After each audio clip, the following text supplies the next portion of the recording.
Hello everybody, मैं राजन चतुर्वेदी हाजिर हूँ आपके अपने यूट्यूब चैनल फिजिक्स मंत्रा पर लेकर आज की बात। आज हम बात करेंगे electric field due to continuous charge distribution, अर्थात सतत आवेश वितरण के लिए इलेक्ट्रिक फील्ड का व्यंजक निकाला जाएगा। अब जब आती है बात कंटिन्यूअस चार्ज डिस्ट्रीब्यूशन की, तो सबसे पहले प्रश्न यह उठता है कि कंटिन्यूअस चार्ज डिस्ट्रीब्यूशन क्या है। नाम से यह स्पष्ट है, कंटिन्यूअस चार्ज डिस्ट्रीब्यूशन, अर्थात अगर कहीं चार्ज को सतत रूप से कंटिन्यूअसली डिस्ट्रीब्यूट कर दिया जाए तो उसको हम कहते हैं कंटिन्यूअस चार्ज डिस्ट्रीब्यूशन। कंटिन्यूअस का मतलब यह है कि कहीं पर भी चार्ज के डिस्ट्रीब्यूशन में इरेगुलरिटी ना हो, अर्थात ऐसा कभी ना हो कि कहीं चार्ज ज्यादा हो जाए और कहीं चार्ज कम हो जाए, ऐसा कदापि होना नहीं चाहिए।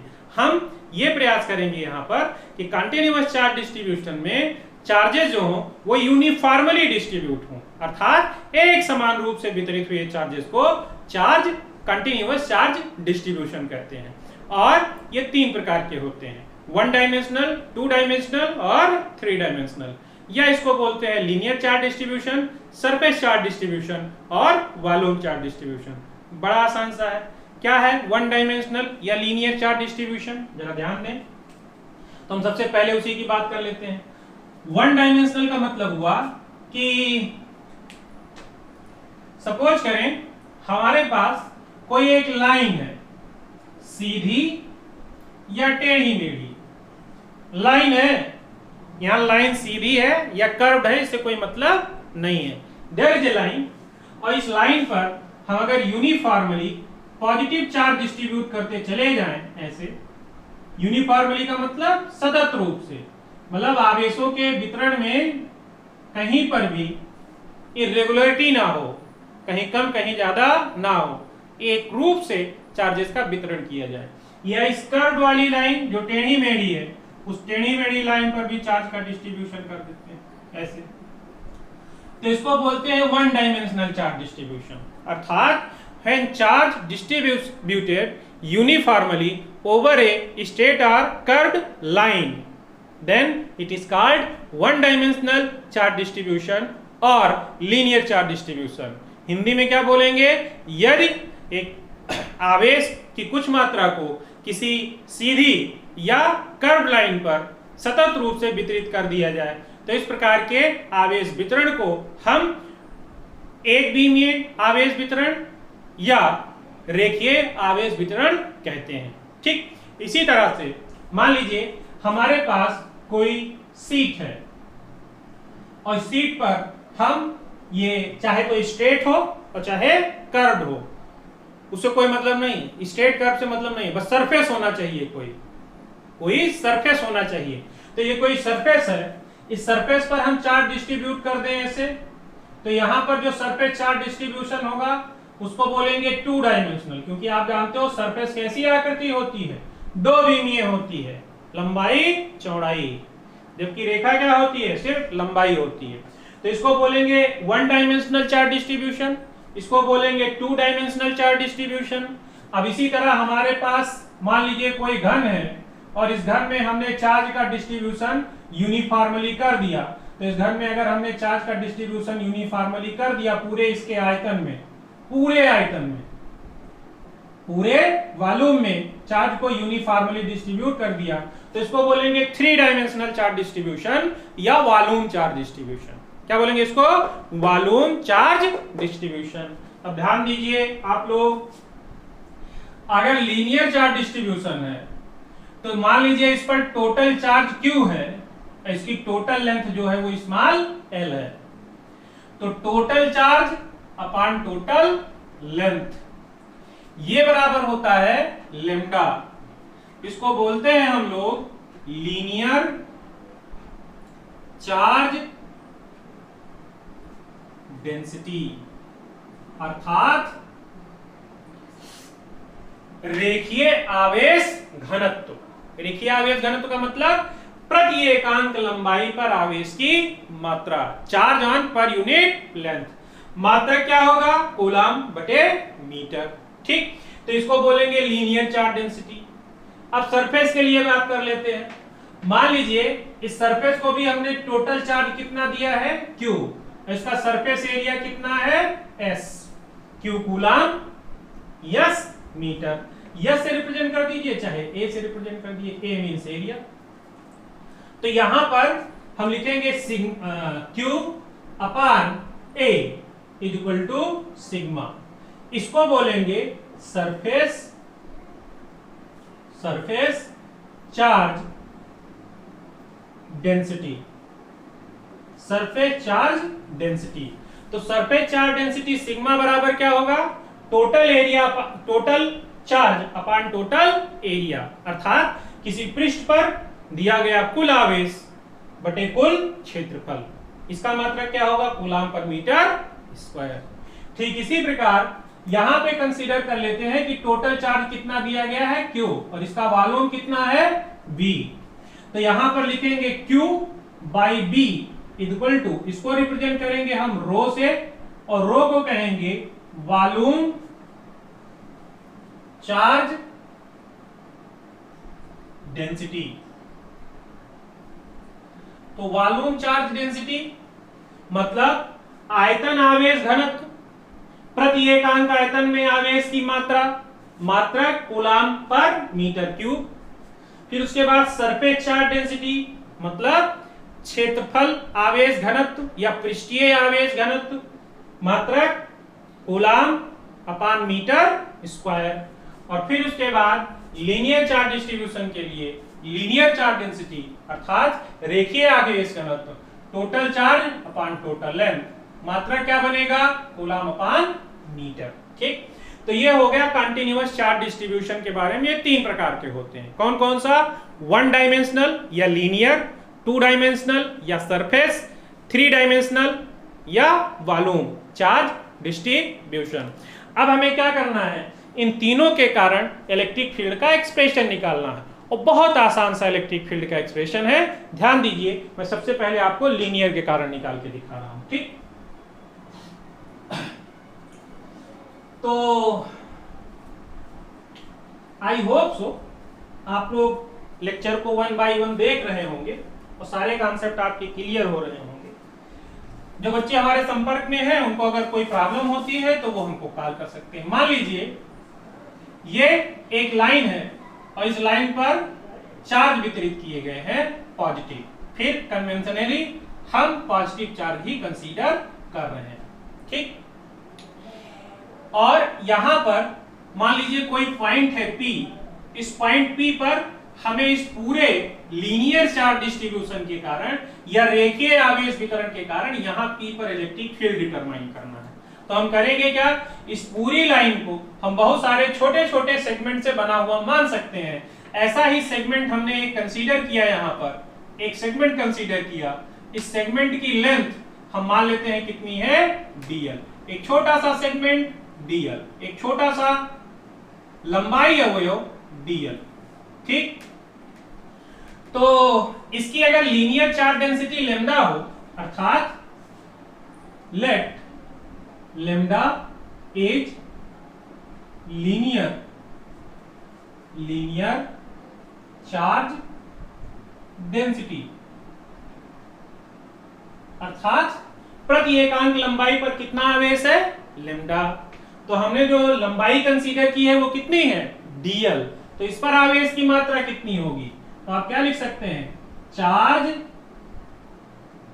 On line element. ये जो लाइन एलिमेंट हमने कंसीडर किया है, इस लाइन एलिमेंट पर कितना चार्ज होगा उसको हम क्या मान लेते हैं, dq। dq बराबर हो जाएगा पर यूनिट लेंथ पर चार्ज, पर यूनिट लेंथ पर चार्ज कितना है बेटा, लेमडा, इनटू लेंथ, लेंथ कितनी है, dl, dl इधर लिख देते हैं, लेंथ कितनी, dl। तो ये चार्ज हो गया। अब मान लेते हैं कि ये कोई पॉइंट है O, मूल बिंदु, और मूल बिंदु से इस लेंथ एलिमेंट का पोजीशन वेक्टर जो है इसको हम r1 मान लेते हैं और इस पॉइंट P का पोजीशन वेक्टर हम क्या मान लेते हैं, r2 मान लेते हैं, और लेंथ एलिमेंट से पॉइंट P का पोजीशन वेक्टर क्या मान लेते हैं, r। तो इसके पहले जो डेरिवेशन था बहुत आसान है, ये वेक्टर r1 प्लस आर बराबर क्या R2, वेक्टर एडिशन ला के अकॉर्डिंग। तो vector R1 plus vector R is equal to vector R2, ये वेक्टर प्लस ये वेक्टर बराबर ये वेक्टर। ठीक, इसको लिख सकते हैं R is equal to R2 minus क्या बेटा R1।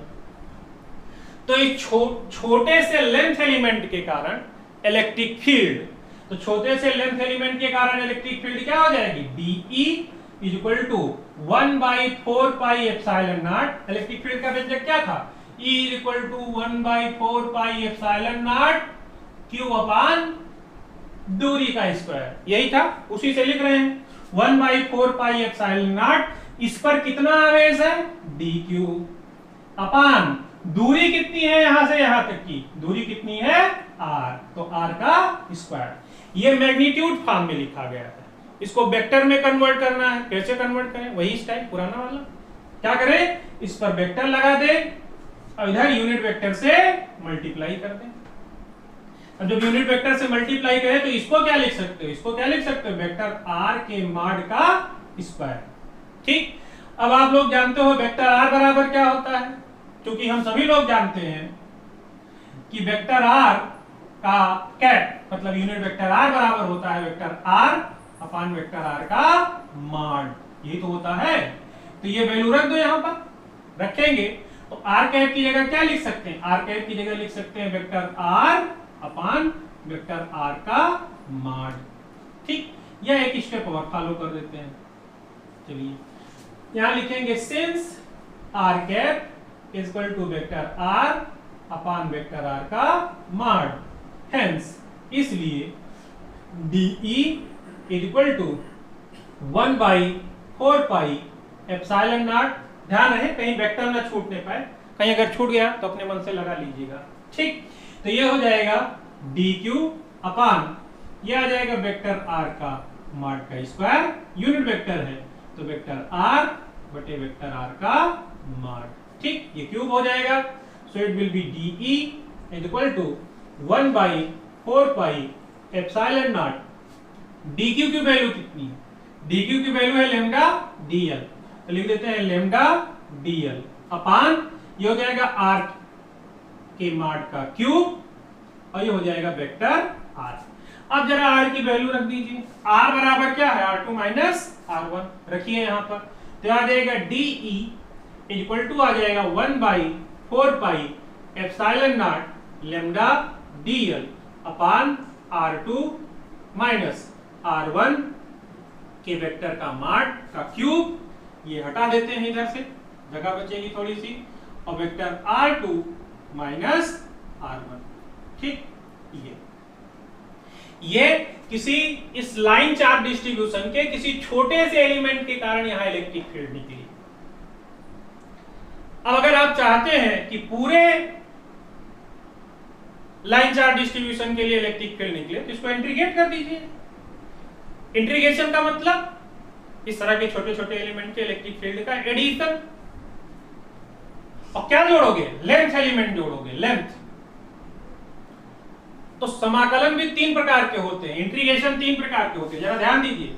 एक होता है लाइन इंटीग्रल, एक होता है सरफेस इंटीग्रल और एक होता है वॉल्यूम इंटीग्रल। जहां पर हम लाइन एलिमेंट छोटे छोटे लंबाई अवयव जोड़ते हैं वहां हम लाइन इंटीग्रेशन लगाते हैं, जहां हम छोटे छोटे एरिया एलिमेंट जोड़ते हैं वहां सरफेस इंटीग्रेशन लगाते हैं, और जहां हम छोटे छोटे वॉल्यूम एलिमेंट जोड़ते हैं वहां पर वॉल्यूम इंटीग्रेशन लगाते हैं। तो आप बताओ प्यारे बच्चों, यहाँ पर क्या है, लाइन है, और यहाँ पर एक लाइन एलिमेंट है। इस तरह के लाइन एलिमेंट को जोड़ेंगे, यहाँ लाइन एलिमेंट को जोड़ रहे हैं तो कौन सा इंटीग्रेशन लगाएंगे, लाइन इंटीग्रल। सरफेस जोड़ेंगे तो सरफेस इंटीग्रल, और वॉल्यूम जोड़ेंगे तो वॉल्यूम इंटीग्रल, अर्थात रेखीय समाकलन, पृष्ठीय समाकलन, आयतनात्मक समाकलन। ठीक, तो यहां पर अगर कोई आपसे पूछे नेट इलेक्ट्रिक फील्ड बताइए तो कहेंगे कि नेट इलेक्ट्रिक फील्ड पूरे लाइन चार्ज डिस्ट्रीब्यूशन के कारण, उसको लिख नहीं रहे, नेट इलेक्ट्रिक फील्ड का मतलब आप समझ जाएंगे। E इज इक्वल टू, क्या करें इसको जोड़ दें, जोड़ देने का मतलब समाकलन कर दें, 1/4 pi epsilon not line integration, क्या जोड़ेंगे लेंथ अवयव जोड़ेंगे, तो लाइन इंटीग्रेशन लेम्डा dl अपान r2 माइनस r1 के मॉड का क्यूब, और ये आ जाएगा r2 माइनस r1।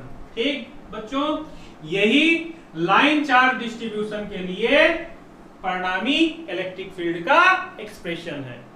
बड़ा सिंपल सा है, देखिए यहां से कुछ किया नहीं है, सिर्फ फिगर बनाया और वैल्यू सब्स्टिट्यूट करते चले गए। ये किसी लाइन चार्ज डिस्ट्रीब्यूशन के लिए इलेक्ट्रिक फील्ड का एक्सप्रेशन है, 1/4 pi epsilon not line integral lambda dl upon r2 minus r1 के cube into r2 minus r1, vector r2 minus r1 है। ठीक, ये लाइन चार्ज डिस्ट्रीब्यूशन के कारण इलेक्ट्रिक फील्ड है। इसी प्रकार अगर हमको सरफेस और वॉल्यूम के कारण लिखना है या निकालना है तो बहुत आसान है, जरा देखिए, बिल्कुल same to same procedure follow किया जाएगा, सेम प्रोसीजर, जरा ध्यान दीजिए। क्या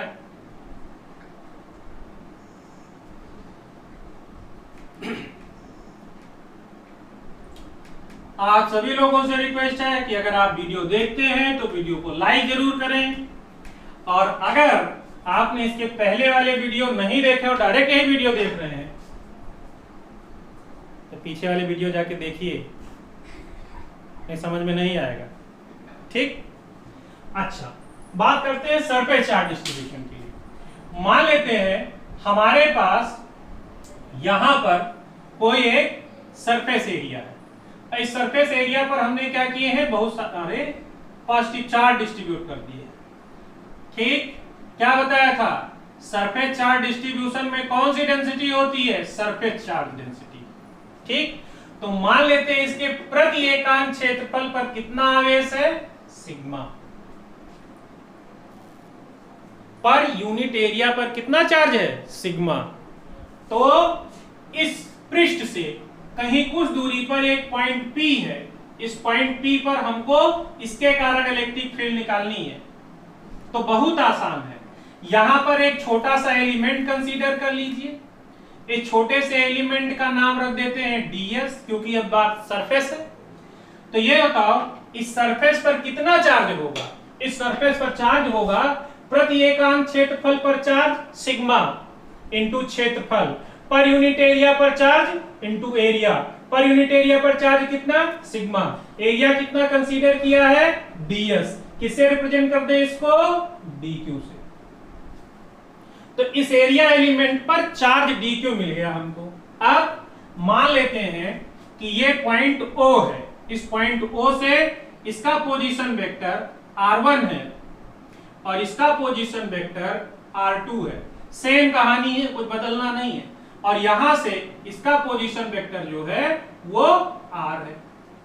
ठीक, तो फिर बताओ r1 प्लस r बराबर r2, अर्थात r1 plus r is equal to r2, vector radiation law के अकॉर्डिंग।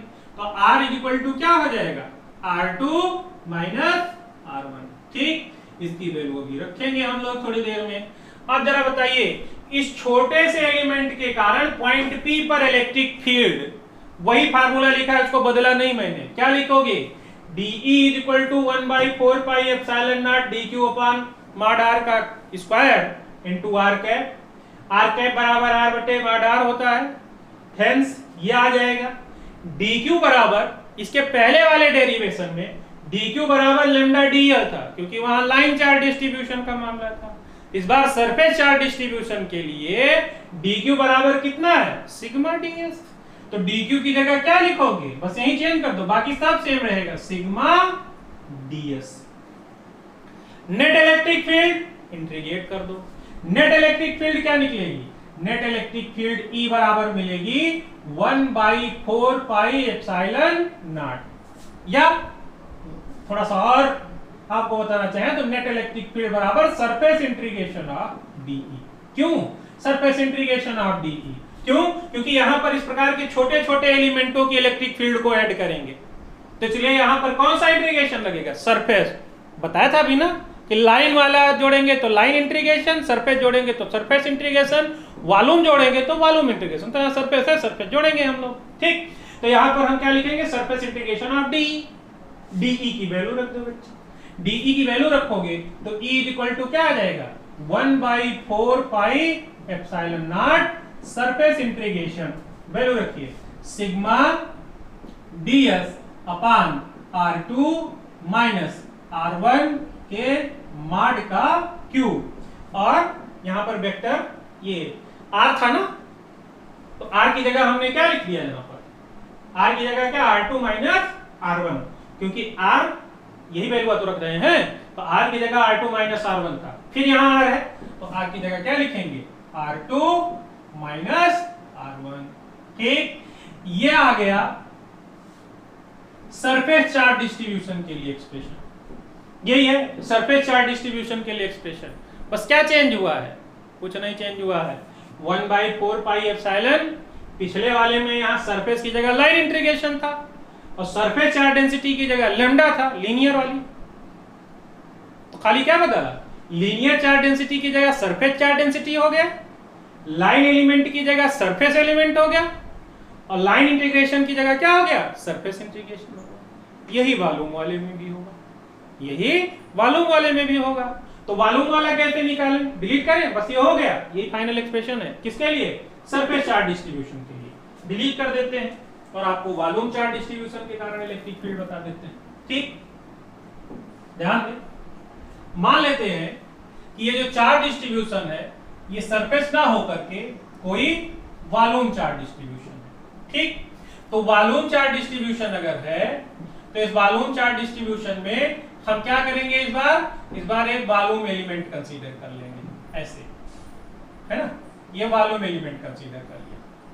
वॉल्यूम एलिमेंट को हम ds नहीं क्या बोलेंगे, dv बोलेंगे। फिर वही इसका पोजीशन वेक्टर क्या माना, r1, और जहां आपको कैलकुलेट करना है पॉइंट, उसका पोजीशन वेक्टर क्या माना, r2 माना, और डेल्टा dv के सापेक्ष p का पोजीशन वेक्टर क्या मान लिया, r, और इसको कैसा चार्ज दिया हमने, पॉजिटिव। तो ये बताओ यहाँ की जो सरफेस वॉल्यूम चार्ज डेंसिटी होती है, वॉल्यूम चार्ज डेंसिटी को हम क्या लिखते हैं, रो। रो का मतलब क्या है, पर यूनिट वॉल्यूम में चार्ज की मात्रा, पर यूनिट वॉल्यूम में कितना चार्ज है, रो। तो dv वॉल्यूम में कितना चार्ज होगा, dv वॉल्यूम में चार्ज dq बराबर हो जाएगा पर यूनिट वॉल्यूम में चार्ज इनटू वॉल्यूम या कंसीडर्ड वॉल्यूम। तो पर यूनिट वॉल्यूम में कितना चार्ज है, रो, और कितना वॉल्यूम हमने कंसीडर किया है, dv। तो dq इज इक्वल टू आ जाएगा रो dv, बस कुछ नहीं करना है। तो इस वॉल्यूम एलिमेंट के कारण पॉइंट P पर इलेक्ट्रिक फील्ड वही लिखी जाएगी, dE is equal to 1/4 pi epsilon dq mod r का स्क्वायर r कैप की जगह ये रख देंगे, dq यही रहेगा। अब इस बार पुराने वाले में dq is equal to, dq बराबर क्या था, सिग्मा ds, इस बार dq बराबर क्या है, रो dv। तो यहां पर क्या चेंज करेंगे, बस इतना चेंज करेंगे, रो dv, ठीक। उसके बाद फिर यहां देखिए r बराबर क्या है, r2 माइनस r1, तो यहां पर चेंज कर दीजिए, r की जगह क्या लिखने जा रहे हैं, r2 माइनस r1, तो r की जगह लिखेंगे r2 माइनस r1 का क्यूब, और फिर ब्रैकेट में लिखेंगे r2 minus r1 vector. Net electric field कुछ करना ही नहीं है, नेट इलेक्ट्रिक फील्ड निकालने के लिए E इज इक्वल टू कौन सा इंटीग्रेशन, वॉल्यूम है इस बार, तो volume integration of DE, DE की वैल्यू रखिए, कांस्टेंट टर्म 1/4 पाई एप्सिलॉन बाहर निकाल लीजिए, तो E इज इक्वल टू आ जाएगा 1/4 pi epsilon naught volume integration rho dV upon r2 minus r1 के मॉड का क्यूब r2 माइनस r1, ठीक। ये किसी वॉल्यूम डिस्ट्रीब्यूशन के लिए इलेक्ट्रिक फील्ड का एक्सप्रेशन है, यही फाइनल एक्सप्रेशन है, यही फाइनल एक्सप्रेशन है। इसका मतलब सब वही रहेगा लगभग, लाइन वाले में यहां लाइन इंटीग्रेशन रहेगा, यहां लीनियर चार्ज डेंसिटी लैम्डा रहेगी, dv की जगह लाइन एलिमेंट क्या रहेगा, dl, two dimensional charge distribution के लिए या सरफेस चार्ज डिस्ट्रीब्यूशन के लिए यहां पर सरफेस चार्ज डिस्ट्रीब्यूशन होगा, यहां पर सरफेस चार्ज डेंसिटी होगी सिग्मा, और यहां पर वॉल्यूम एलिमेंट की जगह क्या होगा, सरफेस एलिमेंट ds होगा। और वॉल्यूम एलिमेंट के लिए तो लिखा ही है volume integration, volume charge density और वॉल्यूम एलिमेंट। ठीक, तो ये आज हमने डिस्कस किया कंटीन्यूअस चार्ज डिस्ट्रीब्यूशन के कारण इलेक्ट्रिक फील्ड। प्यारे बच्चों, अगर कोई चीज ना समझ में आई हो तो वीडियो को रिवर्स करके फिर से समझिए, समझ में आ जाएगी। और जो लोग हमसे जुड़े हुए हैं, अगर उनको नहीं समझ में आता है तो व्हाट्सएप पर मैसेज कर सकते हैं, कॉल कर सकते हैं और ये हमसे पूछ सकते हैं। हाँ, एक खास बात कि जब आप पढ़ें तो आपके पास एक किताब जरूर होनी चाहिए, कोई भी किताब जो आपको समझ में आती हो। जब आप इन टॉपिक्स को पढ़ने बैठें तो किताब अपने पास रखिए, ताकि वहाँ पर सारी चीज़ें आपको लिखी हुई हों तो सब कुछ समझते हुए आप चलें। क्यों? क्योंकि हम नोट्स तो यहाँ पर कोई लिखा नहीं रहे हैं, समझा ही रहे हैं सारे कॉन्सेप्ट। तो आपको ये ध्यान रखना है कि आप साथ में किताब लेकर जरूर बैठें, जो भी किताब आपके पास है, तभी आपको पढ़ने का असली मजा आएगा। ठीक, फिर से आपको ये सख्त हिदायत है कि अगर आपने पहले के वीडियो नहीं देखे हैं तो ये वीडियो आपको समझने में प्रॉब्लम हो सकती है। इसलिए आपसे रिक्वेस्ट है कि 1 by 1 वीडियो को देखें, एक एक कॉन्सेप्ट को समझें, क्रम वाइज चलें। मेरे सारे वीडियो लेक्चर जो हैं वो क्रम वाइज ही पढ़े हैं, लेक्चर 1 2 3 4 करके लिखा हुआ है, उसी के अनुसार चलें। आपसे रिक्वेस्ट है वीडियो को लाइक करें, शेयर करें, सब्सक्राइब करें। जो लोग भी आपके आसपास हों, जिस क्लास का ये मैटर है, 11th का है और BSc सेकेंड ईयर का है, तो उनसे शेयर करें और पढ़ें। 11th नहीं, 12th में ये है।